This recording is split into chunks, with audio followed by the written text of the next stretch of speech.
Oke, assalamualaikum warahmatullahi wabarakatuh. Salam sejahtera bagi kita semua. Om Swastiastu, Namo Buddhaya, salam kebajikan. Eh, saya Gio Septian dari IF 18F. Kali ini saya akan mempresentasikan peluang bisnis yang ditugaskan untuk memenuhi ujian tengah semester pada mata kuliah Technopreneurship. Yang kali ini akan saya bahas adalah bisnis belatung maggot ya. Nutrisi protein hewani untuk ikan dan unggas. Dosen pengampu dari mata kuliah ini adalah Pak Chandra Jonivar, MKom. Langsung saja. Kita mulai dengan pendahuluan. Protein adalah kelompok biomolekul dan makromolekul yang terbentuk dari satu atau lebih rantai panjang asam amino. Protein memiliki banyak fungsi dalam makhluk hidup. Untuk mempercepat regenerasi sel rusak, mempercepat pertumbuhan, terutama hewan dan manusia. Berdasarkan sumbernya, protein dibagi dua jenis, yaitu protein nabati dan protein hewani. Hewani itu berasal dari hewan, nabati itu dari tumbuhan.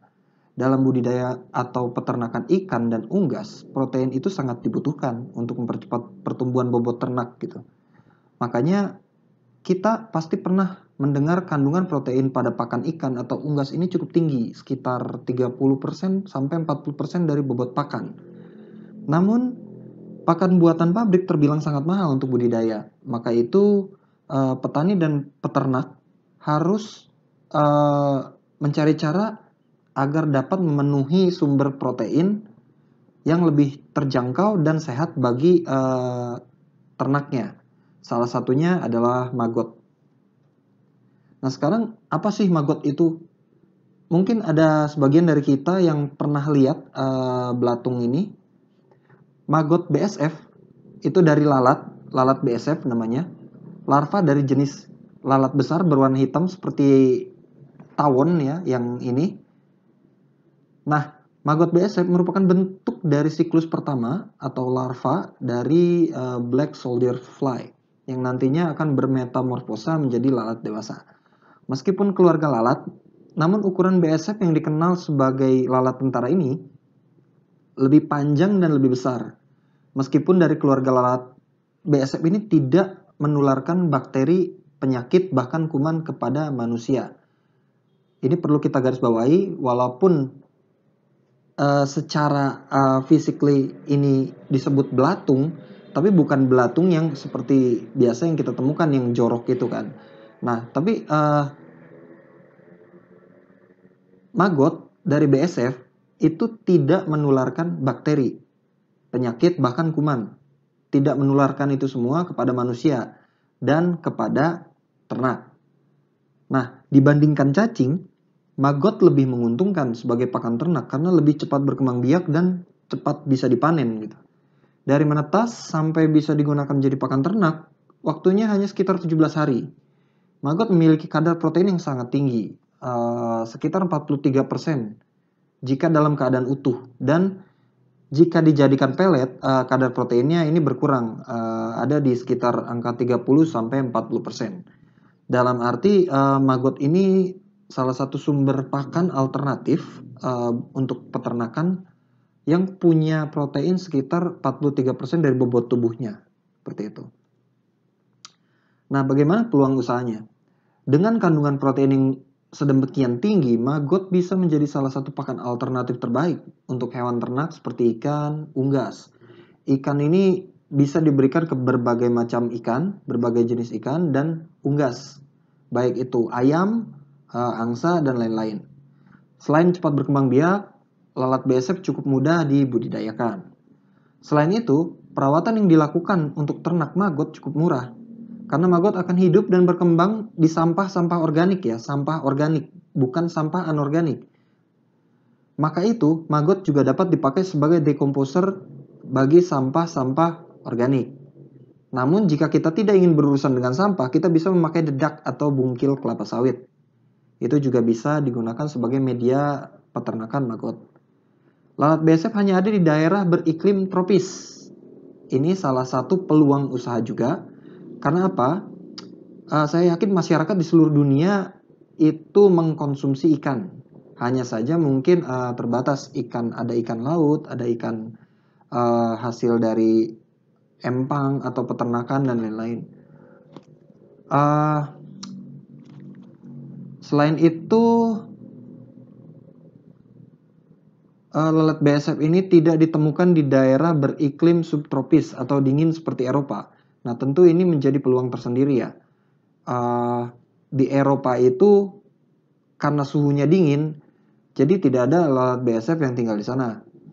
Jadi kita bisa tuh berpotensi untuk melakukan ekspor, biasanya ekspor maggot dalam keadaan keringnya.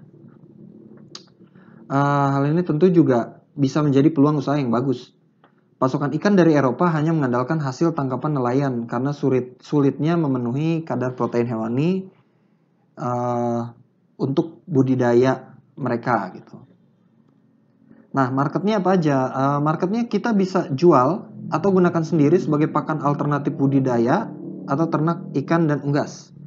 Kita bisa pakai dan juga kita bisa jual langsung maggot itu. Nah, yang kedua kita bisa mengolah menjadi pelet dan menjual dengan harga yang lebih tinggi daripada jual maggot mentah. Biasanya maggot juga dijual dalam keadaan kering ya. Dijual dalam keadaan kering dan itu harganya lebih mahal. Terakhir saya cek di Tokopedia atau banyak ada di Shopee, banyak. Itu harganya di kisaran antara sekitar 40.000 sampai 50.000 per kilogram. Dan seperti yang sudah dijelaskan sebelumnya bahwa di Eropa tidak ada lalat BSF atau di iklim-iklim seperti subtropis atau dingin itu tidak ada lalat BSF. Jadi ini juga bisa menjadi pakan alternatif buat mereka seperti itu. Kita juga bisa melakukan ekspor untuk meningkatkan devisa negara. Nah, benefit di sini ada perhitungan kasar. Kebetulan saya punya sekitar 1.300 ekor ikan lele sampai panen. Semua kadar protein ini peletnya saya beri makan pelet dengan kadar protein 33 sampai 38%. Berdasarkan pengalaman total itu membutuhkan pelet sekitar 70 kilo. Dengan rincian sebagai berikut, P500 itu butuh 10 dan P1000 butuh 60 kilo. Sebenarnya ada juga yang lebih murah, cuma di sini saya menekankan kadar protein antara 33 sampai 38%. Dibandingkan dengan maggot, protein ini maggot itu berkisar 40%. Artinya dalam 10 kg kalau kita mengubah maggot itu menjadi pakan atau pelet ikan, maggot kita gunakan 40 kilo, ampas tahu 20 kilo, dedak 20 kilo, dan tepung kedelai 20 kilo. Nah, tepung kedelai ini mengandung protein nabati juga ya, jadi bisa memperkaya kandungan protein dalam pakan buatan nantinya. Di sini 40 kilo dikali 0. Kenapa? Karena kita berasumsi kalau maggotnya diternak sendiri. Ampas tahu sekitar 1.500 per kilo, dedak itu 1.500 juga per kilo, dan tepung kedelai kisaran antara 9.000 sampai 12.000 rupiah per kilogram. Jadi kita dapat 240.000, sudah dapat 100 kg pakan dengan protein yang jauh lebih tinggi gitu. Kalau sebelumnya ini pelet pabrik itu kita membutuhkan sekitar 1.300.000 lah. Kita bulatkan 1.300.000, kita dapat 70 kilo dan ini sekitar 240.000 sudah dapat 100 kilo dengan protein yang jauh lebih tinggi. Seperti itu benefitnya kalau dipakai sendiri. Apalagi kalau kita mau jual lagi pelet hasil olahan, kita jual lagi. Dan itu mungkin akan menghasilkan profit yang lebih tinggi lagi. Nah, sekarang kita bagian ke tantangan. Walaupun terlihat mudah, bukan berarti tidak akan ada tantangan. Di Indonesia jumlah lalat BSF bisa dibilang sangat banyak. Namun tidak semua daerah sama banyaknya. Bahkan ada daerah yang tidak ada lalat BSF-nya. Di daerah perkotaan sangat jarang ditemui lalat maggot. Bahkan di pedesaan pun sulit. Anehnya, entah dari mana datangnya, kadang lalat BSF ini muncul. Bahkan di daerah perkotaan. Ya, Kalaupun dia muncul paling hanya 1-2 ekor. Jadi kalau bisa setelah dibudidayakan, magotnya dibiarkan dulu menjadi lalat dewasa, lalu kita ternak lalat dewasanya. Semua keberhasilan budidaya memiliki tekniknya masing-masing. Yes, tanpa terkecuali. Budidaya maggot juga sama. Salah satu musuh pembudidaya maggot adalah jamur. Salah satu ya. Yang dapat tumbuh di media budidaya. Jamur ini dapat menghalangi ruang gerak dan pasokan oksigen maggot. Jadi akhirnya banyak maggot yang mati. Seperti itu. Oke. Sekian presentasi dari saya. Mudah-mudahan membantu teman-teman sekalian untuk memperkenalkan pandangan atau ide bisnis baru mengenai ini. Kurang lebihnya mohon maaf. Assalamualaikum warahmatullahi wabarakatuh.